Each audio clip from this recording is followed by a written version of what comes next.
And we're joined now by a supporter of these laws, Kristen Waggoner, the senior counsel of the Alliance Defending Freedom, and opponent John Corvino, chair of the philosophy department at Wayne State University, also author of the upcoming book, Debating Religious Liberty, Tolerance, and Bigotry. And Ms. Waggoner, let me begin with you. Respond to these boycotts from Bruce Springsteen, from the big businesses who say this kind of legislation is just a license to discriminate. Well, that's absolutely not true, and we should dispel the notion of service right now.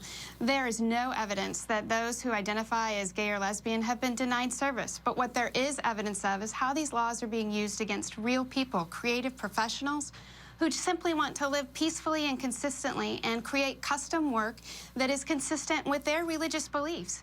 All Americans should have the right to live consistently with their religious beliefs. This is not about any type of denial of service, but simply the ability to engage in the creative profession consistent with one's convictions. You use that phrase, creative profession. John Corvino, take that on right there. Why should a baker or a photographer be forced to work at a wedding they don't want to work at?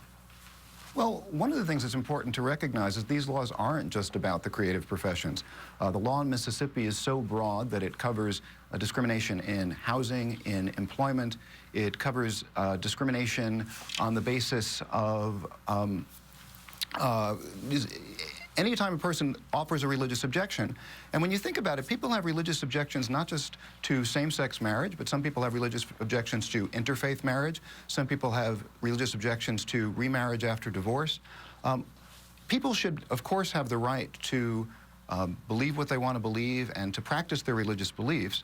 But when they enter the public arena, when they are opening a business that's supposedly open to the public, it's not right for them to discriminate in services and goods. Kristen, I saw you shaking your head. I want to give you a chance to respond, but there's also a provision in the North Carolina bill that strips the ability of people to sue under the state discrimination law.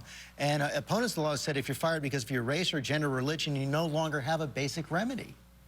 Well, that's absolutely not true. That's not the case. And first of all, if we want to talk about what these laws actually do, North Carolina specifically, there are two components of the North Carolina law. The first is a common sense provision that would restrict men from accessing girls' locker rooms. It's for the safety and security, for privacy of not only our women and children, but our men. We don't want to have to undress in front of someone who is of the opposite biological sex. Well, you brought that up. How is that going to be enforced? You have to go back to you can only use a restroom that is the restroom that's on your birth certificate.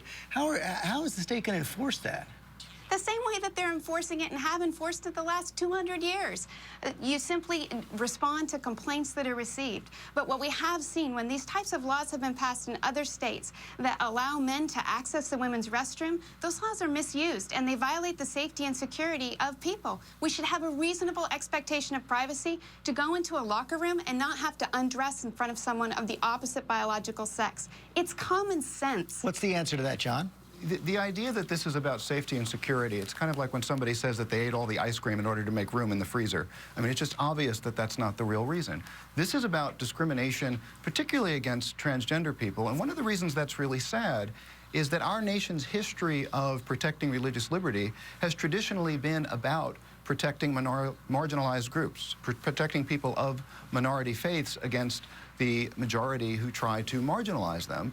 Instead, we have a perversion of the notion of religious liberty to further marginalize people who are already vulnerable. There are absolutely no cases of transgender people trying to use these laws in order to commit assault or to threaten people's safety in bathrooms, whereas there are many cases of transgender people suffering bullying and assault and violence because they can't have a safe and comfortable bathroom to use. Kristen?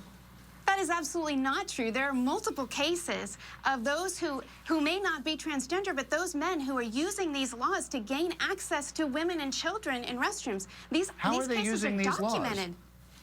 How are these? If a man goes into a restroom to assault somebody, that's against the law. That has nothing to do with prohibiting transgender people who just want a safe and comfortable place to use the bathroom from using the bathroom that matches their gender identity.